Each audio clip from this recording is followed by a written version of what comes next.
Penguin Random House Audio presents The Power of Strangers, The Benefits of Connecting in a Suspicious World, by Joe Keohane. Read for you by Jonathan Todd Ross. For June. The only true voyage of discovery, the only fountain of eternal youth, would be not to visit strange lands, but to possess other eyes, to behold the universe through the eyes of another, of 100 others, to behold the 100 universes that each of them beholds, that each of them is. Marcel Proust. I know by my own experience how, from a stranger met by chance, there may come an irresistible appeal which overturns the habitual perspectives just as a gust of wind might tumble down the panels of a stage set. What had seemed near becomes infinitely remote, and what had seemed distant seems to be close. Gabriel Marcel. People are strange when you're a stranger. Jim Morrison. Prologue. Strangers in a Cab. I have a story for you. It's about a stranger. A couple of years ago, I had the obscene good fortune to spend 2 weeks on the island of Nantucket as part of a screenwriters' fellowship. 3 other writers and me living in a house, honing our craft, and meeting industry people, while going to parties and methodically divesting our host of liquor and food. Early one morning after a party, the 4 of us are standing outside in the dark waiting for a cab.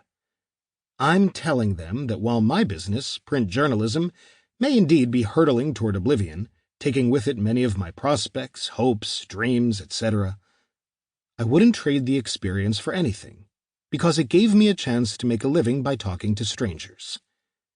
And when you talk to people you don't know, I tell them, you learn that everyone has a bit of gold. Everyone has at least one thing to say that will surprise you, amuse you, horrify you, edify you. They tell you things usually with minimal prodding, and sometimes those things can deepen you and awaken you to the richness and the grace and even the pain of the human experience. They show themselves to be freestanding worlds. When you're allowed in, you can internalize a little piece of that person. And by doing so, you grow a little.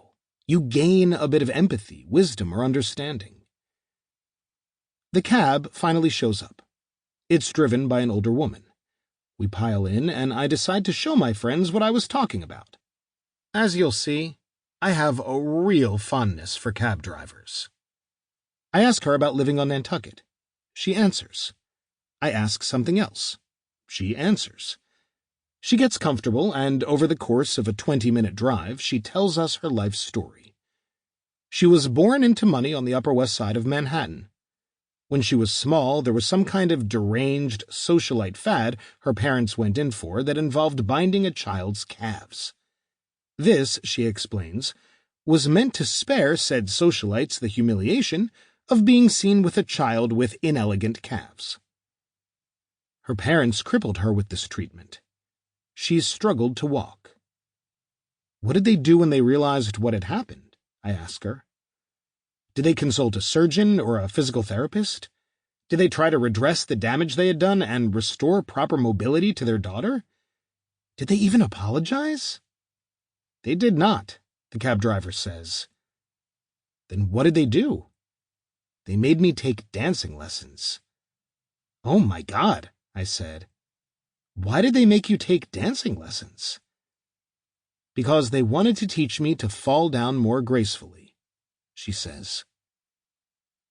Listener, I'm the grandson, son, and brother of Irish Catholic funeral directors in Boston, Massachusetts. My background has shaped my worldview, my sense of humor, my whole sensibility. So believe me when I tell you that I have never in my life heard a more perfect summation of the human condition than what I heard from that random stranger, at that late hour, on that gilded little boomerang of an island in the Atlantic. After that interaction, I started thinking a lot about strangers. Why don't we talk to strangers? I wondered. When will we? And what happens when we do? Because the fact was, outside of my job, I really hadn't been talking to strangers. Not in the wild, anyway. The dueling demands of a job and an infant daughter, the so-called work-life balance that so often feels like a war of attrition, left little time to hang around places where people do talk to strangers, and little energy with which to do it. Even when I did manage to carve out half an hour to stop into a bar or cafe, I didn't talk to people. When I did, it went badly.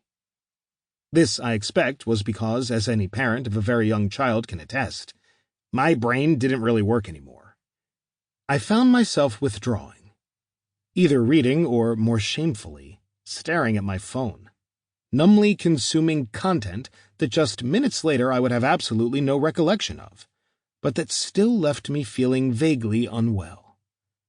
In time, I stopped talking to anyone. I barely made eye contact. Even that felt like a chore. What struck me was just how easy it was to withdraw, to absent myself from most human interaction. Throughout his career studying cities, the sociologist Richard Sennett has praised the idea of friction in life. Those little inefficiencies that force you to interact with strangers, like asking a butcher for grilling tips, or asking for directions, or just ordering a pizza over the phone. With the march of technological progress, those interactions have become increasingly unnecessary. And that, I suspected, was eroding our social skills. I was evidence of this. Why did I always pick the self-checkout lane at CVS even when there was no line? Why did I get annoyed with a store clerk when he asked what my plans were for the day? Why did I stop chatting with strangers and disappear into my phone when I knew from experience that what they would tell me would usually be far more interesting than whatever toxic slurry was coursing through Twitter at that moment? I don't know. But I did. And I did not feel great about it.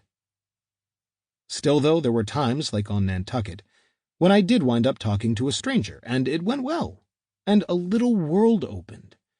I gained something. An insight, a joke, a different way of thinking about things, a good story. But more than that, I felt, as strange as it is to say, relieved.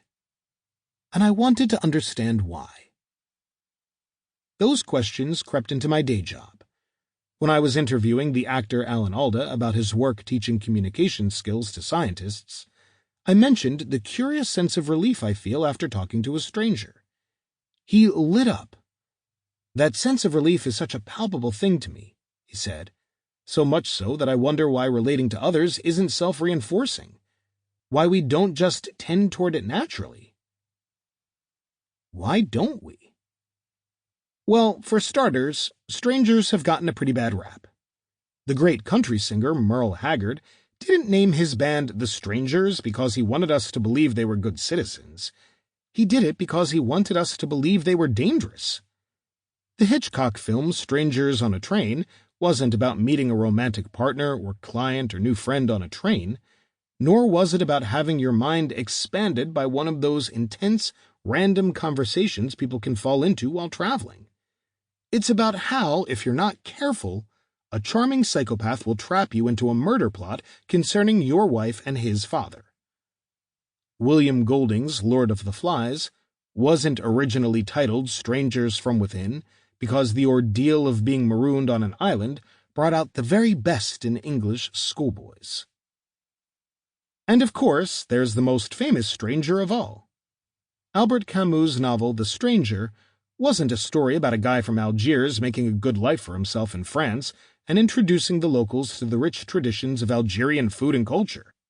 It's about a man who is so alienated from the world that he becomes a stranger to himself, feeling nothing when his own mother dies, killing a man, and contemplating as he faces the gallows that the only thing that will make him feel less alone is if there is a large crowd of spectators the day of my execution, and that they greet me with cries of hate, in effect making him the first internet troll.